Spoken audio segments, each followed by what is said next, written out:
This video is brought to you by people who like, share, and subscribe to this channel. You can also support my work by buying me a coffee.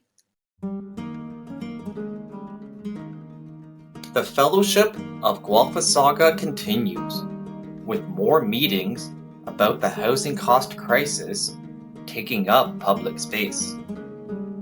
The freshly laundered money at the homeless hotels was running dry, so more than a dozen people were booted back onto the streets. They had set up camp at their old site downtown, ruining the view from the mayor's office window. He was watching his European Inspired SimCity deteriorate in front of his eyes as the Planet Bean coffee shop was also going broke downtown. To tackle the expanding housing cost crisis and restore the scenic view from his office window, the mayor called a special meeting on August 28th to talk about it. Can Carly of Klassen and the Elder Elves do anything about the Shire's housing cost crisis? And will the mayor's special meeting restore the view downtown? After the smoke had cleared from the fire at the highway tent encampment last week, the homeless man started to rebuild his life from scratch. Again. He had collected $5.50 from returning empty cans he found on the streets and planned to use that money to get some food. Luckily, he also found a flyer from a local grocery store where Mr. Noodles were on sale for 27 cents each, and he could buy 20 of those to last a couple weeks. The homeless man slept in the streets downtown, but he wasn't alone. Now that winter had passed, the homeless hotels that were temporarily funded to house people had run dry. After laundering more than $600,000 through their hotels, they've booted more than a dozen people back onto the streets. They joined the burnt-out homeless men in their tent encampment at St. George's Square downtown.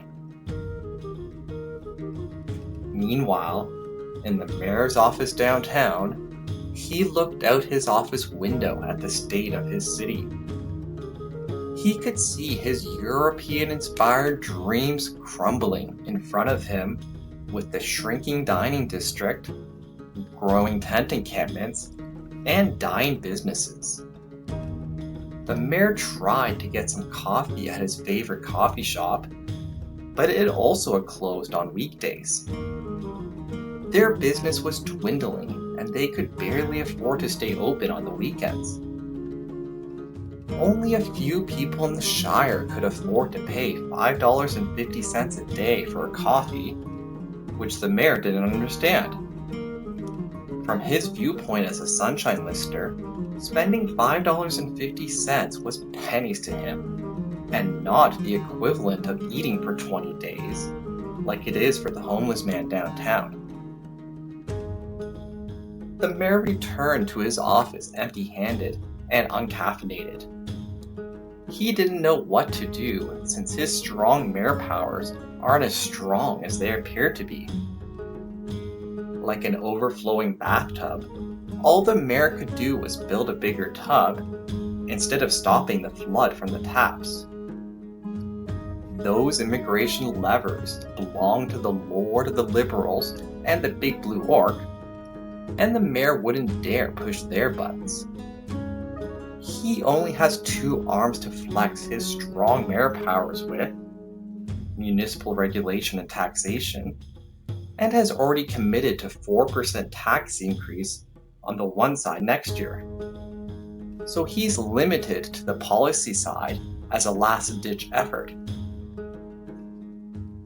The mayor was all pissed and hangry that his European-inspired dreams were flopping, and tried to flex his strong mayor powers one last time, regulating where encampments could be set up in the city. In a daring move, he posted a video about it, and surprisingly, didn't block the comments on it. he faced the trolls on Twitter head-on with their open public comments and insults. He invited them to a special meeting on August 28th, where the public can speak by writing in before the 15th. The mayor hoped that this special meeting would provide some results. He had been in a similar situation earlier this year, trying to push a public space bylaw, but the decision was delayed, like most things in government. They were waiting until an appeals court ruling was made on a similar bylaw being contested in Kingston. The Superior Court of Justice eventually ruled it was unconstitutional, and an appeal was withdrawn. But even with that court case resolved, the mayor still called for a special council meeting later this month to discuss another possible public space bylaw. Last time a similar situation was called, one person couldn't handle all the virtue signaling and rage quit the room. The mayor hopes this meeting will be just as productive and entertaining. Can Carly of Klassen and the Elder Elves do anything about the Shire's housing cost crisis? And will the mayor's special meeting restore the view downtown? Stay tuned here to see. This video is brought to you by brighttutoring.ca. Don't let school get in the way of your education. Book a tutoring session today at brighttutoring.ca.